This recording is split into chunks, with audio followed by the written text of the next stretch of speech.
Farming, mulai lagi dengan kami tim Animal Farming di acara Yuki Talks dengan saya Ayu dan rekan saya Ruden. Oke, jadi di episode kali ini nih kita akan bahas yang topik yang sangat-sangat menarik nih, yang sering jadi perbincangan para teman-teman semua di sini, yaitu tentang apakah benar nih sumber air dari sumur selalu aman untuk minum ternak. Karena nih banyak banget nih dari teman-teman sekalian yang menganggap bahwa karena air sumur itu berasal dari alam, dari tanah segala macam, tidak ada kontaminasi, tidak ada masalah apapun, itu selalu aman untuk ternak. Jadi kita akan bahas nih, apakah benar nih Den nih sumber air sumur ini selalu aman untuk ternak? Oke, jadi di episode kali ini kita akan bahas mitos atau fakta mitos atau fakta terkait air sumur. Karena banyak para sobat farming itu menggunakan sumbernya air sumur gitu, karena memang ya melimpah juga gitu kan kebutuhannya dan besar juga kan. Makanya kita akan coba bahas ya, banyak nih mitos-mitos atau fakta-fakta yang berkeliaran di luaran sana terkait air sumur.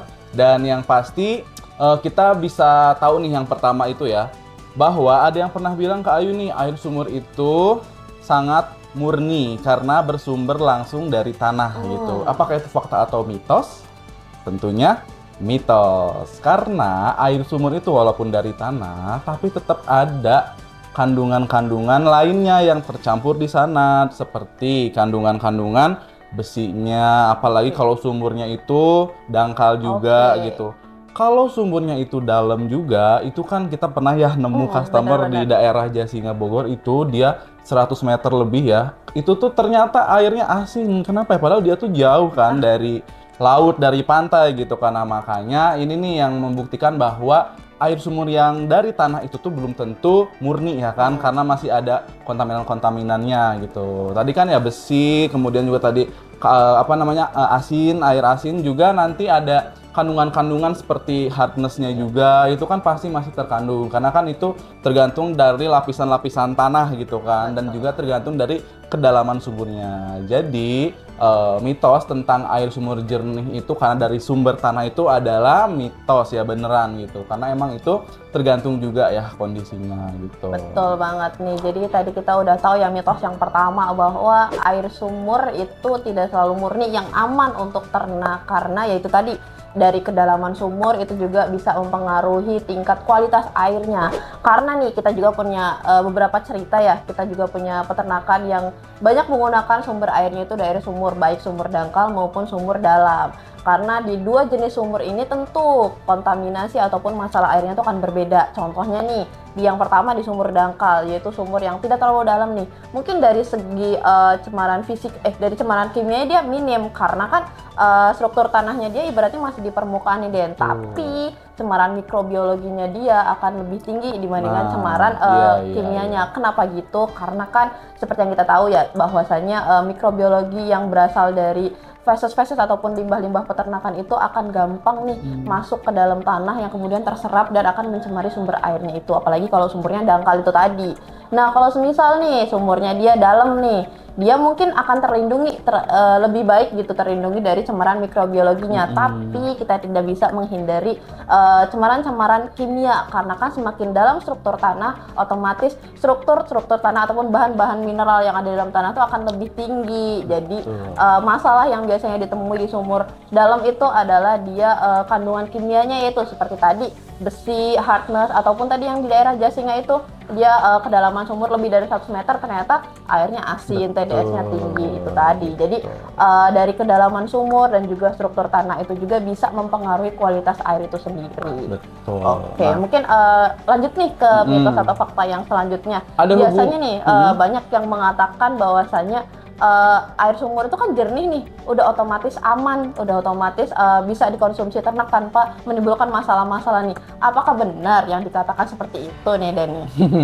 Ya, sebenarnya itu banyak sekali ya asumsi seperti itu yang diucapkan oleh para peternak gitu. Karena secara fisik tuh kayak dia nggak ada masalah, dia jernih, dia nggak ada endapan segala macam, dia aman aja nih dikonsumsi kayak layaknya air minum manusia gitu secara fisiknya. Tapi apakah di dalamnya itu benar-benar aman nih? Nah, jadi ternyata air yang kelihatannya jernih itu kan belum tentu steril ya.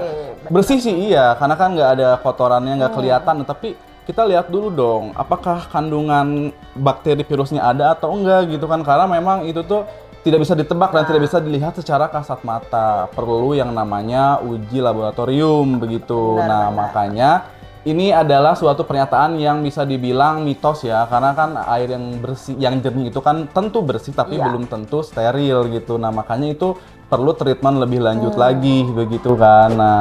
Nah, jadi kalau misalnya sobat farming ini ada air yang bersih di peternakan tapi penasaran nih gitu kan, apakah airnya itu beneran bisa dikonsumsi atau enggak? Apakah aman atau enggak gitu kan? Itu bisa mulai lakukan cek air ya gitu. Nah, gimana tuh caranya? Nah, kami ya tim Animal Farming Water Treatment itu selalu membantu para peternak terutama dalam hal provide tes air gitu ya. Nah, misalnya kita mau tahu nih kandungan kimia fisikanya itu bisa kita bantu, dan juga sterilisasi air atau mau tahu nih kandungannya itu juga bisa kita bantu gitu. Nah, pasti bisa hubungi kita ya gitu kan kalau misalnya ada kendala masalah air dan mau dicek atau mungkin langsung survei gitu kan. Boleh banget. Sangat-sangat boleh gitu. Nah, jadi balik lagi nih ya Ayu, pernyataan tadi itu adalah mitos gitu. Jadi kita harus tetap ya cek dari segi fisik, kimia dan mikrobiologi begitu. Oke, bener banget ya. Jadi tadi air yang jernih, air yang murni itu belum tentu aman ya karena itu tadi mikrobiologi itu kan nggak terlihat mata gitu kan. Dia tidak akan mempengaruhi warna bahkan rasanya, tapi ternyata dia diam-diam tuh terkandung di dalamnya itu yang mungkin itu sangat bahaya kalau dibiarkan, karena ya itu tadi ketika sistem kekebalan tubuh atau imun dari ternak itu sendiri rendah ataupun menurun, dia akan gampang menginfeksi yang pada akhirnya akan menimbulkan berbagai penyakit di situ. Oke. Mungkin tadi juga kita udah bahas ya, kita juga dari tim Yuki juga bisa ngebantu para peternak ataupun teman-teman semua untuk mungkin di peternak itu masih ragu dan belum pernah melakukan uji laboratorium kualitas air, mungkin bisa banget nih kita bantu untuk kita bantu ujikan laboratorium dan juga kita bantu survei atau visit ke lokasi farm untuk melihat bagaimana sih keadaan air di sana, dan kita bisa diskusi lebih lanjut nih untuk menentukan solusi yang tepat yang sesuai dengan kondisi air di lapangan. Oke, masih adakah Kak Ayu fakta atau mitos yang lain terkait air sumur di peternakan? Oke, mungkin itu saja kali ya untuk di episode kali ini. Mungkin nanti Sobat Farming bisa nih taruh pertanyaan di komentar, apa aja sih keadaan sumber airnya di lapangan yang mungkin bisa kita bantu untuk diskusi bareng di sini, dan juga kita bisa bantu analisis dan kita bantu jawab juga nih. Oke, mungkin cukup sekian ya podcast kita pada hari ini dan bincang-bincang singkat kita pada hari ini. Mungkin kita bisa lanjutkan di next episode dengan topik-topik yang mungkin Sobat Farming ingin bahas atau segala macam, bisa langsung komen dan kita akan bahas di next episode. Oke. Jangan lupa komen, like, share, dan juga jika ada pertanyaan bisa di komen dan bisa langsung hubungi kita di kontak di bawah ini. Sampai jumpa.